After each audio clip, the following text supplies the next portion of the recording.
이 땅에는 두 종류의 사람이 있습니다. 한 종류의 사람은 이기주의면서 기회주의적으로 살아가는 그런 사람이 있고, 또 한 종류의 사람은 고통을 당하면서도 희생하며 살아가는 사람이 있습니다.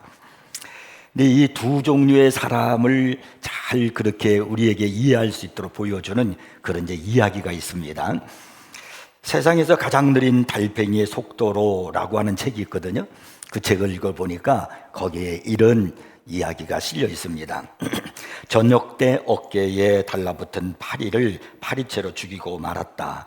어깨에 자꾸 달라붙어 귀찮게 만드는 것도 짜증이 났지만 내 자비심을 계속 시험한 괘씸죄가 더 컸다. 그런데 죽은 줄 알았던 파리가 2시간 뒤에 책상 위에 끌어놓은 시계 밑에서 기어 나왔다.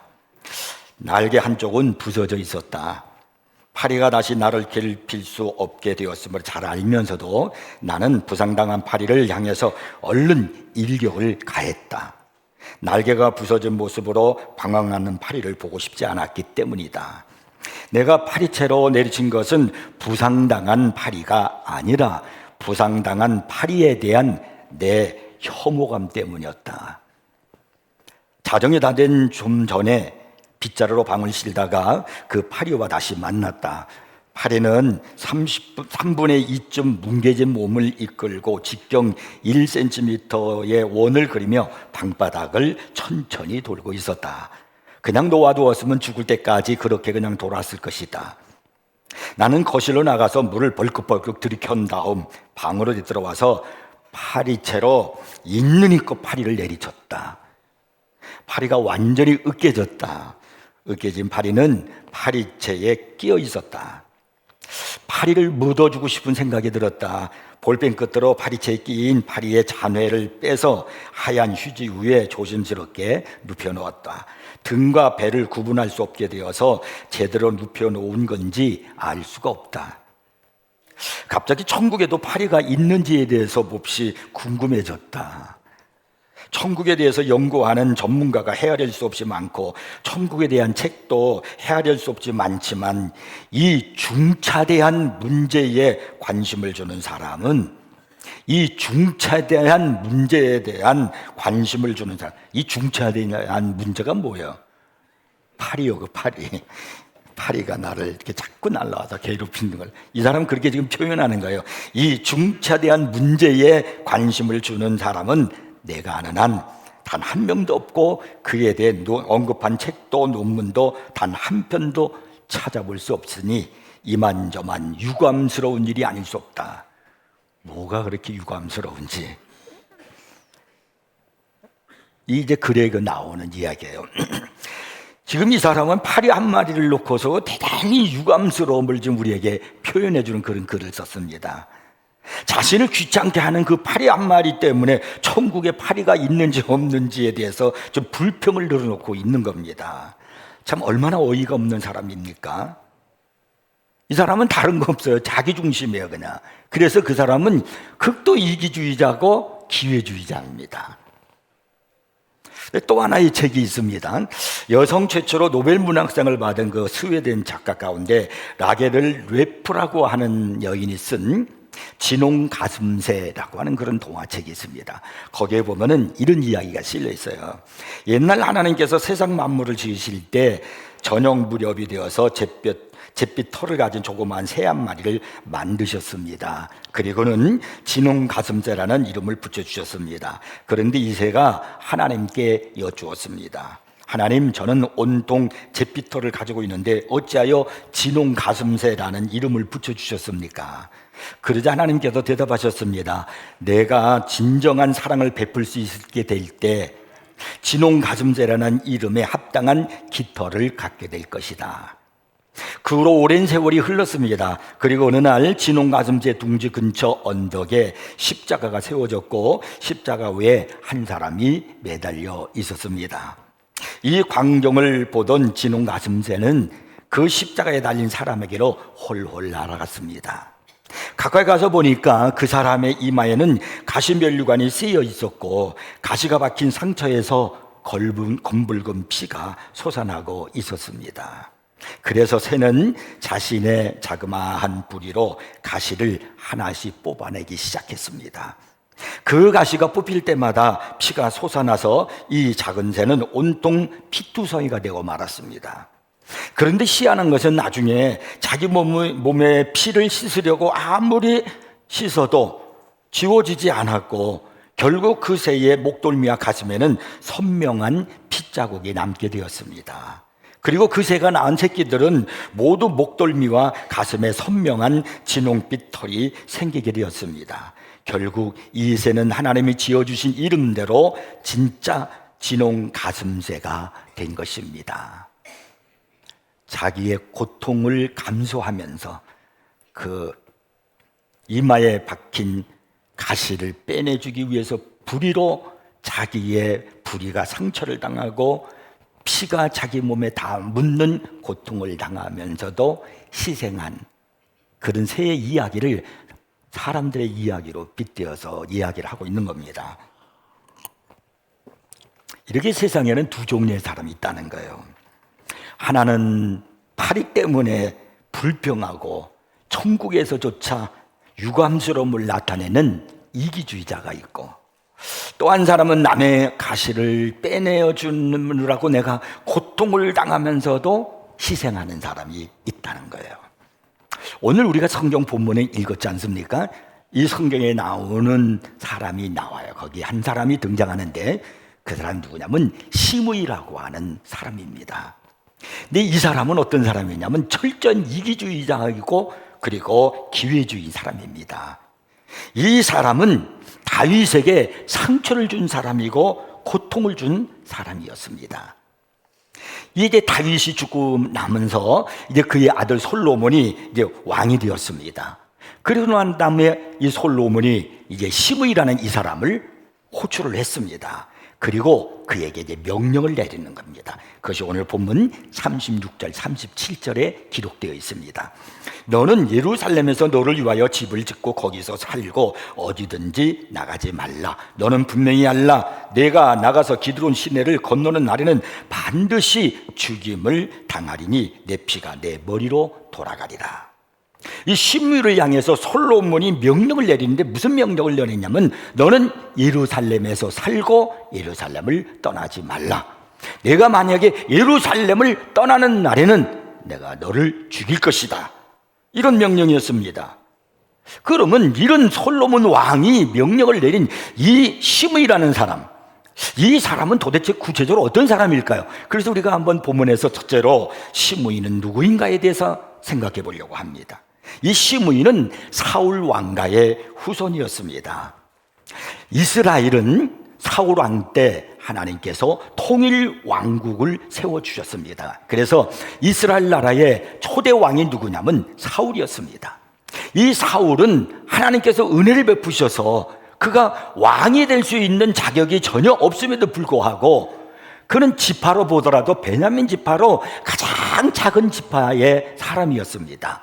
그런데도 하나님이 그를 왕으로 세우셨습니다. 근데 이 사울 왕은 불순종하고 교만하고 그래서 결국은 하나님께로부터 버림을 받아요. 사울 왕이 블레셋과의 전투를 나갔는데 아들을 데리고 전투에 나갔다가 그만 패하고 말았습니다. 사울 왕은 적이 쏜 화살에 몸을 맞고 그리고 그가 피를 흘리면서 죽어갈 때 적군이 자기를 죽이면 그 할례받지 못한 이방인이 나를 죽였다고 하는 소리를 듣기 싫어서 스스로 그가 거기서 자결을 합니다. 그러면서 이제 사울 왕가가 쇠퇴하기 시작하는 겁니다. 그러나 이 사울 왕이 40년 동안 나라를 통치하고 있었기 때문에 사울 왕이 그 나라에 뿌리를 내리면서 가지고 있었던 왕권의 힘은 아직도 강한 힘을 지니고 있었습니다. 사람들은 다윗을 이제 왕으로 세웠단 말입니다. 그러다 보니까 다윗 왕하고 그리고 사울 왕가하고 서로의 전쟁이 벌어지기 시작하는 거예요. 그러나 시간이 흐르면서 성경의 사무엘하 3장 1절에 보면은 다윗은 점점 강성해지고 사울 왕가는 점점 약해졌다. 이렇게 성경이 기록하고 있어요. 그래서 사울 왕가가 완전히 무너집니다. 그리고 다윗이 온 나라를 이렇게 통일해가지고 굳건한 나라로 이제 만들었습니다. 이제 그런데 이 성경에서 다윗이 죽을 때, 자기가 이제 죽을 때가 되었을 때, 그때 이제 어떤 일을 베푸냐면 이제 솔로몬에게 그런 말을 해요. 솔로몬아, 내가 시므이를 살려주었는데 그 시므이를 잘 경계하라, 이렇게 명령을 내립니다. 마지막 유언을 하는 거예요. 왜냐하면 그 시므이라는 사람은 내가 살려줬지만 그는 이기주의자고 기회주의자야. 그런 사람은 또 언제 변할지 모른다. 그러니까 이 시므이라는 사람은 원래 이 사울 왕가의 후손이니까 다윗에게 아주 원한의 마음을 품고 있는 거예요. 저것 때문에 우리의 사울 왕가가 무너졌어. 이 사울의 왕조가 무너진 거야. 그러나 다윗의 호의로 간신히 살아남은 사람이 바로 이 시므이란 말입니다. 이 시므이는 사실 마땅히 죽을 자입니다. 어느 날 이제 그 다윗이 나라를 통치하고 있을 때 다윗의 아들 중에 압살롬이라는 이 아들이 반란을 일으켰어요. 다윗의 부하들 중에서 압살롬을 따르는 사람이 있었단 말이에요. 그러니까 이 압살롬이 그들을 같이 합세해가지고 동조해가지고 나라를 반란 일으켜서 이제 다윗을 죽이고 자기가 거기 왕권을 차지하고 왕의 자리를 앉으려고 했던 겁니다. 워낙 이 압살롬의 세력이 세다 보니까 다윗이 어쩔 수 없이 그가 왕궁을 떠나서 망명길에 오르게 됩니다. 이 사실이 이제 전국에 다 퍼지지 않겠습니까? 그래서 이제 다윗이 망명길에 오르고 있을 때 그때 시므이가 등장을 하는 거예요. 그 모습을 보면서 다윗을 막 뒤쫓아갑니다. 그러면서 돌을 막 던지는 거예요. 그러면서 이 시므이가 뭐라고 그러냐면요, 피를 흘린 자여, 사악한 자여, 가거라 가거라. 그래, 너 잘됐다, 가라. 그러면서 이 다윗을 향해서 저주를 막 퍼붓는 겁니다. 그런데 얼마 후에 하나님께서 이 다윗의 왕권을 다시 강하게 주셔가지고 압살롬이 자기가 왕이 되려고 그러는데 그만 그가 창에 찔려서 죽고 맙니다. 그래서 이 압살롬의 세력이 무너지는 거예요. 그리고 다윗이 다시 그가 왕궁으로 돌아가게 되는 겁니다. 이 사실을 시므이가 모를 리가 없어요. 벌써 소문이 다 났을 거 아니에요? 그러니까 시므이가 잽싸게 나오는 거예요. 다윗이 또 왕궁으로 돌아가는 그 길에 막 달려나와가지고 쭉 엎드려가지고 그가 이 시므이가 말을 하는 거예요. 내 죄를 용서해 주십시오. 내가 잘 모르고 했습니다.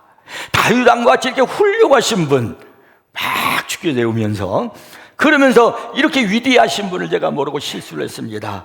저를 용서해달라고 사죄의 은총을 내게 내려달라고 막 이 시므이가 엎드려서 막 그러는 거예요. 대단한 기회주의자잖아요. 그때 이 다윗은 보통 사람 같으면 그 자리에서 여봐라, 저 시므이 배반했던 저 시므이는 또 언제 배반할지 모르니까 당장 가서 목을 쳐라, 이렇게 얘기할 수도 있었을 겁니다. 근데 다윗이 그를 용서해 줍니다. 내가 너를 죽이지 않겠다. 그리고 관용을 베풀어 주었어요. 그래서 이 시므이가 다윗이 있었을 때는 그가 생명을 유지할 수 있었던 겁니다. 그러니까 철저히 이기주의자이고 그리고 기회주의자였던 사람이 누구냐면 시므이란 말입니다. 그는 하나님의 기름 부은 종 다윗을 저주하고 그리고 죽이려고 도전했던 사람이에요. 이건 하나님을 향한 도전의 사람이란 말입니다. 사울 왕가의 패망에 대한 정치적 보복 감정으로 다윗에게 그 적대 행위를 품은 자가 바로 시므이였습니다. 그는 죽음 마땅한 사람이에요. 후에 다윗이 이제 죽으면서 임종 때 솔로몬에게 이 사람 시므이를 경계하라, 이런 사람 조심하라는 거예요. 항상요. 정치가들도 철새들 많잖아요. 때에 따라서요.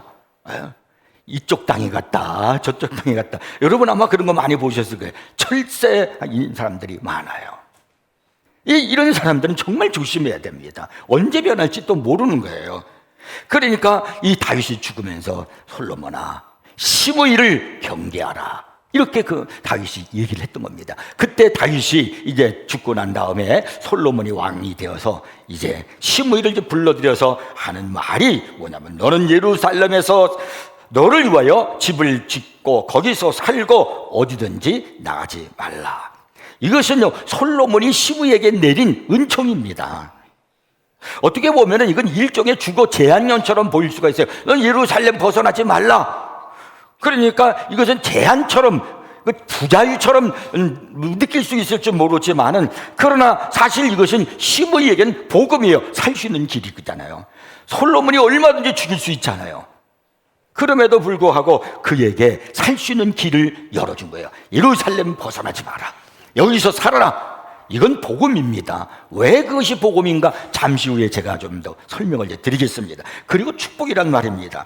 예루살렘은 평화의 소유물이라는 그런 뜻을 지니고 있습니다. 그것은 온 땅의 기쁨이요 왕이 있는 성읍이고, 그리고 거룩한 성읍입니다. 그리고 시온의 땅, 곧 하나님의 놀라운 빛을 비치고 있는 땅이 바로 예루살렘입니다. 그것은 바로 지금 솔로몬은 평강의 왕이라고 그래요. 그가 살고 있는 지역이, 그 땅이 예루살렘입니다. 평화의 통치 지역이란 말입니다. 은혜와 평강과 축복이 있는 지역, 구역, 거기가 예루살렘이란 말입니다. 그런 곳에 바로 이 시므이 보고 여기서 살고 여기서 집 짓고 있어라, 여기 떠나지 말라고 그렇게 한 이 명령의 이 말은 은혜예요. 그래서 그것이 바로 복음이란 말입니다. 너를 위하여 집을 짓고 거기서 살고 떠나지 말라. 떠나는 날에는 정령 죽임을 당하리라. 내 피가 내 머리로 돌아가리라. 이 명령을 어떻게 보면 부자유 같고 속박 같지만은, 그러나 이것은 자유의 축복입니다. 바로 이것이 시므이가 죽지 않고 살 수 있는 생명의 조건이었고, 그리고 은혜를 받을 수 있는 길이었기 때문입니다. 차는 차도로 가야 되고 사람은 인도로 가야 되는 겁니다. 우리가 차를 운전하면서 다닐 때도 반드시 신호등에 따라서 우리가 그 운전을 해야 되는 거예요. 우리가 어떻게 생각해 보면 이건 부자유다, 우리의 자유를 속박하는 거다. 내가 가고 싶은 대로 가야지. 내가 이 차도로 가고 싶은데 왜 인도로만 꼭 가라고 그래? 또 차가 앞에 신호등이 있어서 왜 내가 지금 바쁜데 왜 나로 하여금 멈추게 만드는 거야? 이건 나를 속박하는 거야. 내게 부자유하게 하는 거야. 그렇게 생각을 하고 난 갈 거야. 그리고 붉은 신호인데도 불구하고 그냥 그가 지나간다면 그는 생명을 잃을 수 있단 말입니다. 그러니까 이것은 부자유가 아니라 사실은 나를 지켜주는 자유예요. 이건 평화예요. 그리고 축복이란 말입니다. 마찬가지로 지금 시므이를 향해서 예루살렘을 떠나지 말라라는 이 솔로몬의 이 명령은 속박이 아니라 생명을 위한 자유란 말입니다. 그리고 그 깨닫잖아요. 시므이가 얼마나 은혜로운 말이에요. 그래서 시므이가 솔로몬 왕이 명령을 딱 내리가 뭐라고 하냐면 아멘 하는 겁니다. 여러분이 이렇게 교회에 오셔서 하나님의 말씀을 듣고 은혜가 되고 깨달아지잖아요. 깨달아지게 하는 것이 성령님이거든요. 그러니까 그때 여러분이 어떻게 하냐면 아멘 하지 않습니까? 그거 똑같은 거예요. 그래서 오늘 본문 38절에서 시므이가 솔로몬이 한 말에 대해서 이렇게 대답을 하는 겁니다. 시므이가 왕께 대답하되 이 말씀이 좋사오니 내 주 왕의 말씀대로 종이 그리하겠나이다. 그러니까 그 솔로몬의 말을 듣고서 아멘, 지금 이렇게 이야기를 하는 겁니다. 우리들이 교회 와서 설교를 듣고 말씀을 듣고 은혜 받고 아멘 하라고 하는 거와 똑같아요. 여기까지는 참 좋았어요. 그런데 두 번째로 우리가 성경을 통해서 기억할 게 뭐냐면 예루살렘을 떠났다는 거예요. 시므이가. 그 후 3년인 좀 시간이 흘렀습니다. 시므이의 두 종이 주인을 배반하고 시므이를 배반하고 가드왕 아기스에게로 도망하는 일이 생겼어요. 그러니까 블레셋으로 도망하는 일이 생겼습니다. 그때 이 시므이가 몰래 나귀에다가 안장을 쥐고 예루살렘으로 빠져나가서 그들이 도망한 그 가드로 찾아가 가지고 도망친 두 종을 잡아오는 일이 생겼던 겁니다. 그래가 지금 이 시므이는 예루살렘을 떠났단 말이에요. 예루살렘을 떠나지 말라고 그랬는데, 그래가 이 시므이가 한 이 소행은 죽음을 자초하는 첩경이 되고 말았습니다. 그는 솔로몬 왕의 약속을 배반하고 그리고 배반의 길을 걸어간 사람이 되고 말았어요. 솔로몬이 은총을 베풀면서 예루살렘을 떠나지 말라, 그가 그 말을 들었을 때, 처음에 들었을 때 너무나 은혜가 되는 거예요. 나는 죽어 마땅한 사람인데, 그런데 내가 살 수 있는 길을 열어주고, 그것도 왕이 기거하고 있는 이 예루살렘에서 나를 살 수 있도록 만들어주고 집도 질 수 있도록 그렇게 허락해 주신, 얼마나 감사해. 그러니까 은혜가 넘쳐서 감사해서 은총이어가지고 아멘 했단 말입니다. 그런데 자신은 솔로몬에게 아멘하고 약속하기로 해놓고, 그리고서는요 배약의 길을 걸어갔어요. 약속을 어겼단 말입니다. 왜 그가 그랬을까요? 시므이가 왜 아멘 해놓고서 그가 배약의 길을 걸어갔을까요? 왜 그가 다른 길로 갔을까요? 은혜를 저버렸을까요? 첫째는 왜 그러냐면 시간 속에서 일어나는 망각 때문에 그런 거예요. 39절에 보면 이렇게 시작합니다. 3년 후에라는 그런 말씀이 시작하는 거예요. 시간의 흐름을 우리에게 지금 가르쳐주고 있는 거예요. 지금 솔로몬으로부터 그 약속을 받은 지 3년이 지났다는 이야기입니다. 사람은요 시간 속에서 처음에 그 했던 약속이나 또 받은 은혜, 또 사랑의 고백, 이런 것들을 잃어버리기가 쉬워요. 그래서 우리는 시간이 흐르면은 받은 은혜를 다 놓쳐버리는 겁니다. 여러분, 여기에 다 많은 분들이 결혼하고 가정을 이루어서 사시는 분들이 있지 않습니까? 부부가 처음에 만나서 서로 사랑하고, 그리고 이제 결혼을 해서 이제 첫날 밤을 지나고 신혼가정을 세우면서 약속을 했겠죠. 남편은 아내에게 이렇게 약속을 하고, 아내는 또 남편에게 서로 이렇게 약속을 하고, 사랑한다고 그러고 행복하게 해주겠다고 막 그러고 약속을 했겠죠. 근데 그 약속이 지금도 지켜지고 있습니까? 무슨 약속을 했는지는 기억하세요? 그때 무슨 말을 했는지 아세요? 대답이 없으시네요. 이게 우리 인간이란 말입니다. 여러분, 은혜는 기억할 줄 알아야 돼요. 약속한 건 반드시 기억할 줄 알아야 됩니다.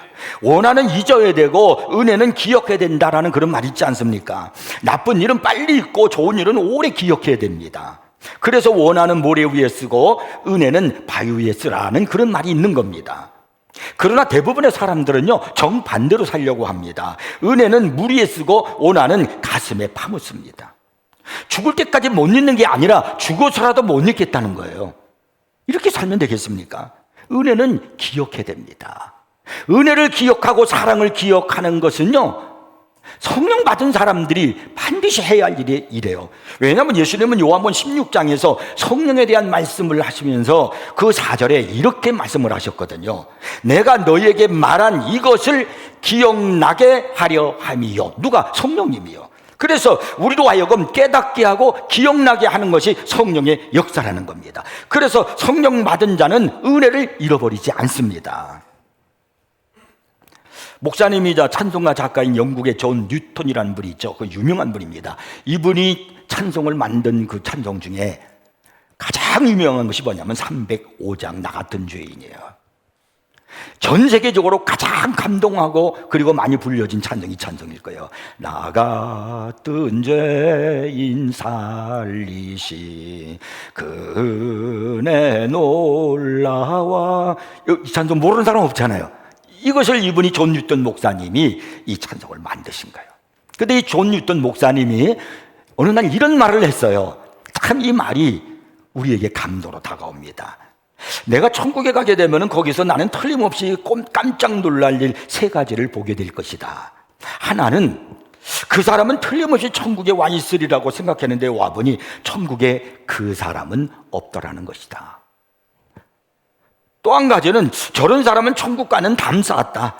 영영 구제받을 수 없는 사람이다 생각하는데 이 사람이 천국에 와 있다는 것이다. 그리고 또 한 가지는 아무리 생각해도 나는 구원받을 만한 사람이 못 되는데 나 자신이 천국에 있다는 것을 알고 깜짝 놀랄 것이다. 이 3가지 이야기 중에서 우리가 깨닫게 해주는 말이 뭐예요? 은혜입니다. 전적인 은혜란 말이에요. 나 같은 사람이 천국에 와 있다는 이 사실이 놀라운 일이라는 거예요. 왜? 하나님의 은혜 때문에요. 우리 모두가 하나님의 은혜 때문에 천국 가고 구원받은 거 아닙니까? 그래서 여러분, 은혜를 바로 아는 것이 중요합니다. 환경이 바뀌었다고 은혜가 아니고요, 사람이 바뀌었다고 은혜가 되는 게 아닙니다. 은혜는 깨달음에 있는 거예요. 여러분, 새인교회에 오셔서 은혜 받은 것들도 많지요. 처음에 오셔서 받은 은혜, 사랑 깨닫는 거 많지요.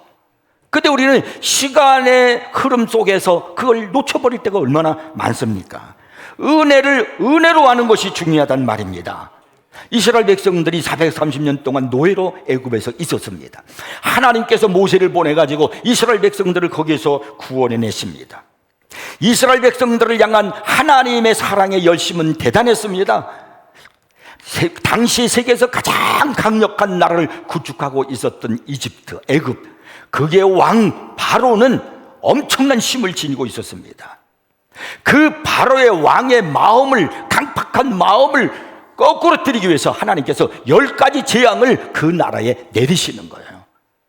그리고 결국은 바로 왕이 손을 들었습니다. 그래서 그 나라에 있는 이스라엘 백성들을 다 내보내는 겁니다. 이것은요, 종을, 노예를 내보낼 수 있다는 건 이건 할 수가 없는 일이에요. 그건 재산이란 말이에요. 지금 애굽 나라의 그 10이란 말이에요. 그들이 노동력 아닙니까? 10이 아니겠습니까? 그런데 어쩔 수 없이 그 바로 왕이 손을 든 거예요. 그래서 이스라엘 백성들이 거기서 해방을 받아 나왔습니다. 그리고 가다가 홍해를 만났잖아요. 홍해를 만나서 어찌할까 두려워하고 있는데 하나님이 홍해에 길을 내려주시는 거예요. 홍해를 열어가지고 그들이 다 거기에 길을 내서 건너갔습니다. 여러분, 이스라엘을 탈출시키고 홍해를 육지같이 건너게 하는 은혜를 베풀어 주신 겁니다. 매 순간이 하나님의 능력이고 은총이고 사랑이었습니다. 근데 여러분, 이런 은혜를 받은 이스라엘 백성들이 채 2주일도 지나지 못해서 하나님 앞에 그들이 좀 힘들다고 원망하고 불평을 했다는 겁니다. 아니, 어떻게 그렇게 하나님의 은혜를 빨리 잊을 수 있습니까? 그 하나님의 사랑을 어떻게도 그렇게 빨리 놓쳐버릴 수 있단 말입니까? 그게 망각작용 때문에 그래요. 잊어버리는 거, 빨리 잊어버리는 거. 너무나도 하나님의 은혜를 빨리 잊어버리는 겁니다. 너무나도 쉽게 잊어버리는 겁니다. 그래서 그들이요, 불신앙에 빠지고 모세와 하나님을 향해서 막 대적하고 원망하는 일이 생긴 겁니다. 여러분은 주에 대해서 어떻게 생각하십니까? 저는 주에 대한 추억을 많이 가지고 있습니다. 처음에 이제 결혼하고 그리고 또 개척을 하고 그럴 때는 이제 단칸방에서 이제 집사람과 같이 이제 살다가 보니까 그때는 왜 그렇게 쥐가 많았는지요. 그래서 이제 문을 열면 부엌이고 부엌에서 문 열면 방이에요. 그런데 이제 새벽기도 가려고 그러다가 제가 문을 탁 열고 나오잖아요. 그럼 후다닥 그래요. 이 쥐가 부엌에 있다가 도망을 가죠. 어느 날은 쥐하고 눈이 마주칠 때가 있어요. 그래서 쥐하고 서로 눈싸움을 벌립니다. 쥐가요, 깜깜한 밤에 눈빛을 밝히면서 바짝바짝 그러면서 쳐다보는 거. 여러분, 그때 기분이 어떨 것 같아요? 근데 이 쥐가 제일 무서운 게 고양이잖아요. 고양이가 보면은 쥐가 막 도망가요. 그래서 쥐는 자기가 다니는 길이 있어요. 그 구멍이 있다고요. 그래서 쥐 구멍으로 쏙 들어가요. 그래서 우리가 쥐를 잡을 때 그 구멍, 부에 쥐가 다니는 그 길에다가 쥐약을 놓거나 쥐돛을 놓지 않습니까? 쥐는 기억력이 3분이랍니다. 그래서 지금 자기가 막 고양이에게 지금 쫓겨가지고 쥐 구멍으로 쏙 들어갔어요. 그 3분 있으면 잊어버렸어요. 그래서 지금 바깥에서 고양이가 지키고 있는 것도 몰라요. 그냥 나옵니다. 다 잊어버렸어요. 그리고 잡히는 거예요. 그리고 저한테도 밟히는 겁니다. 제가 기다려요. 바깥에도 기다리고 있어요. 네가 안 나올 것 같으냐? 기다리는 거예요. 틀림없이 그러면 쥐가 쓱 나와서 고개를 내리면서 나옵니다. 또 돌아 나와요. 그래서 제가 쥐를 참 많이 잡았습니다. 여러분, 너무나 쉽게 잊어버리는 쥐 같은 인생이 되어서는 안 됩니다. 다른 건 다 혹시 잊는다 할지라도 주님의 은혜는 잊어버리면 안 됩니다. 에베소 교회를 향해서 주님이 책망하신 말씀을 여러분 아십니까?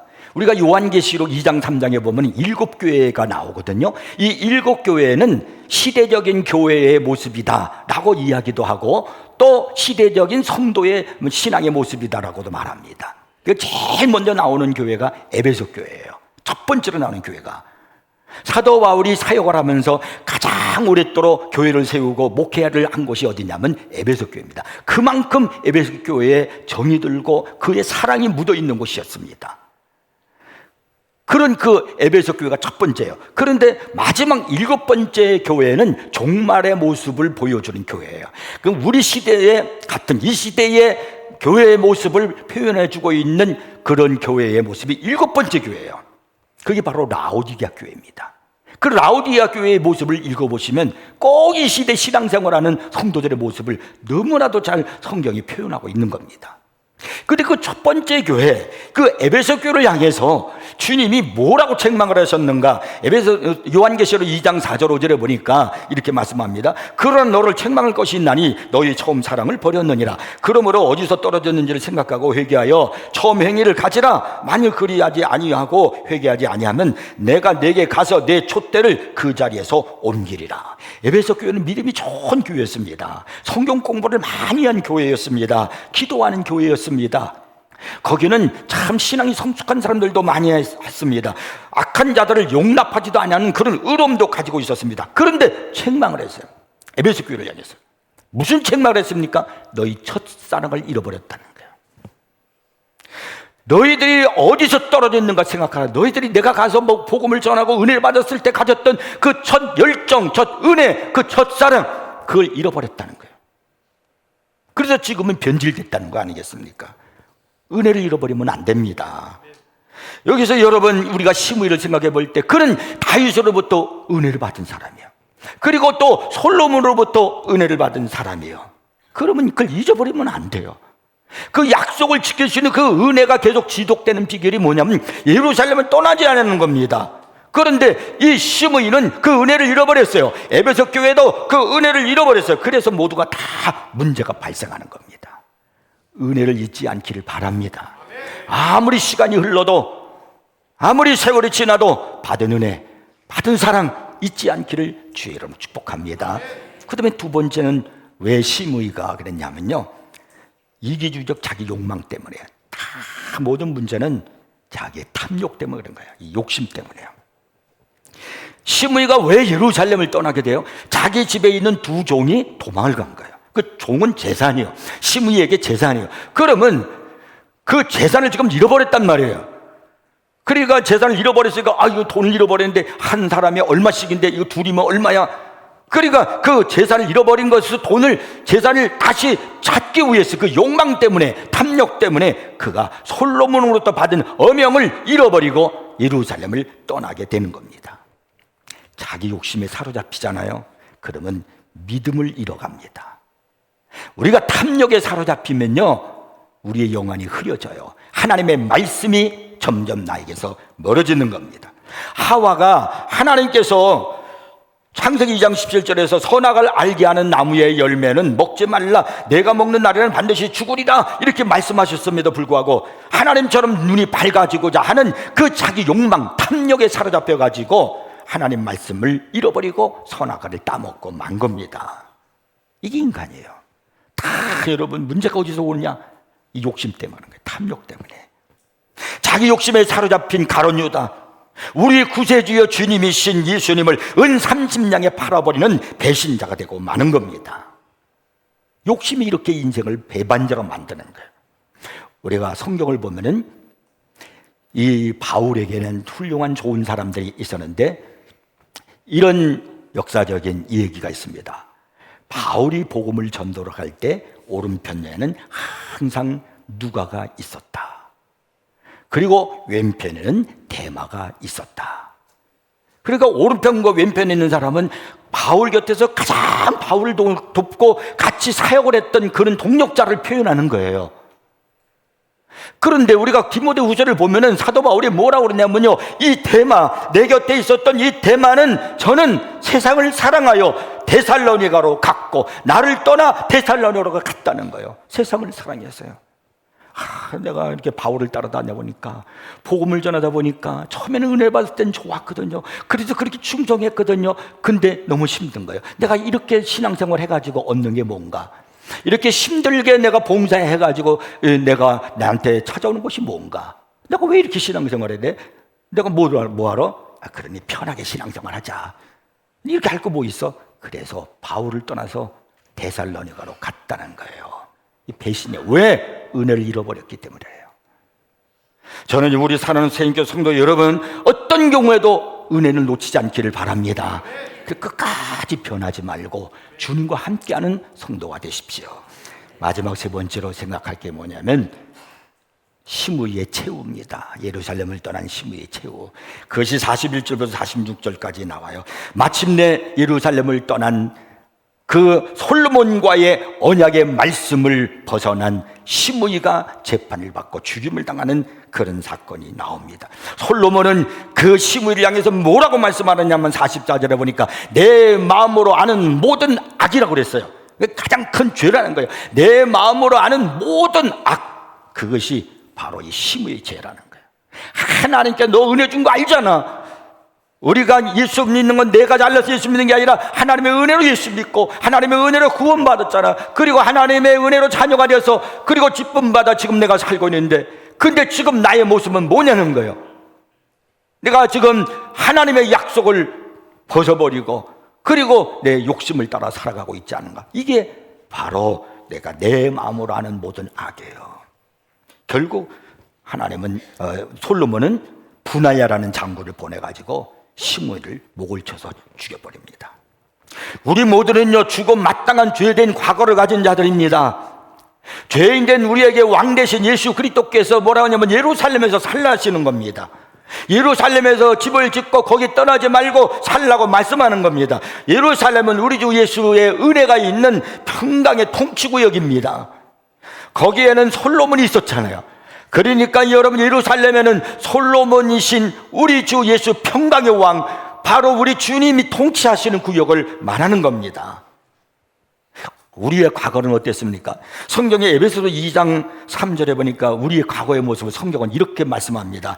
전에는, 과거에는 우리도 다 그 가운데서 우리 육체의 욕심을 따라 지내며 육체와 마음에 원하는 것을 하여 다른 이들과 같이 본질상 진노의 자녀이었더니라고 말씀합니다. 우리의 과거는 본질상 진노의 자녀였단 말입니다. 시므이 같은 사람이었어요.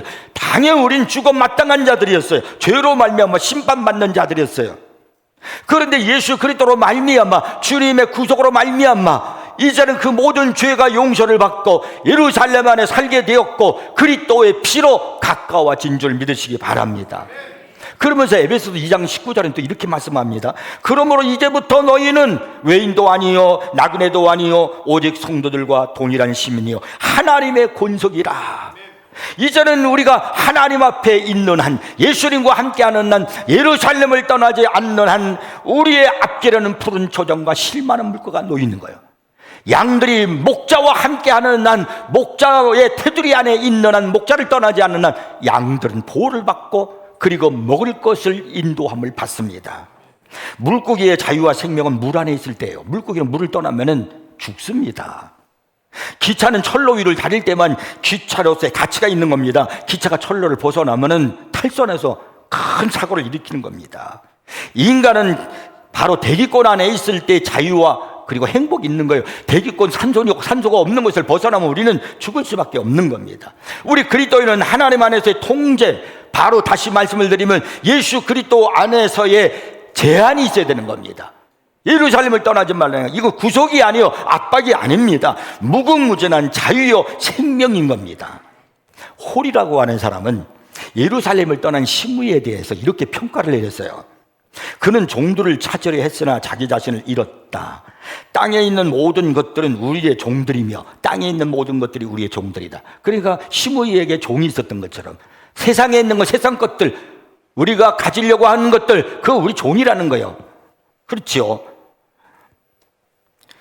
땅에 있는 모든 것들은 우리의 종들이며 또 종이어야 한다. 우리는 사람들이 하나님의 율법의 테두리를 벗어나서 땅의 것을 추구하다가 드디어 자기들의 영혼이 무서운 심판을 자초하는 사실을 얼마나 자주 보는가. 우리 예수 믿는 사람들이 예루살렘 안에 그리스도 안에서 살아야 되는 겁니다. 나를 떠나서는 너희가 아무것도 할 수 없다라고 말씀하고 계시잖아요. 그래서 예루살렘은 예수 그리스도 안에 말씀 안에 살 때, 예배 안에 있을 때 우리가 생명이 있고 은혜가 있는데, 우리는 땅에 있는 것을 차지하려고, 그걸 붙들려고, 그러니까 종들을 붙들려고 찾으려고 왔던 시므이 같이 예배를 떠나고 말씀을 떠나고 예수 그리스도가 멀어질 때 우리에는 결국은 영혼을 잃어버리는 그런 사람이 될 수 있는 비참한 심판이 온다는 겁니다. 예루살렘은 이 시대의 도피성입니다.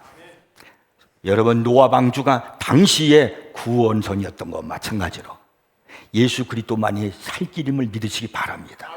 어려울 때일수록 주님 품으로 안기십시오. 그리고 여러분, 주님이신 바로 말씀을 여러분 붙드시기를 바랍니다. 세상 소리 맨날 듣고, 아무리 여러분 뉴스를 듣고 그리고 또한 여러 가지 많은 이야기를 들어도 그건 사람의 이야기일 뿐이에요. 내일 일은 아무도 몰라요. 하나님만이 말씀이십니다. 주님께서 마귀를 물리칠 때 다른 방법이 아니었어요. 오로지 말씀이었습니다. 말씀으로 사탄을 물리쳤어요. 마귀를 물리치는 길은 세상 것이 아니에요. 종들을 찾아오는 것이 아닙니다. 말씀을 붙드는 겁니다. 말씀 안에 사는 것입니다. 이제 예루살렘에 살고 교회 중심으로 살고 그리스도 안에 사시기를 바랍니다. 그리고 말씀을 떠나지 말고 말씀 안에 사는 여러분 되시기를 바랍니다. 살 길이 열려요. 은혜와 평강의 축복이 여러분에게 있을 줄로 믿으시기 바랍니다.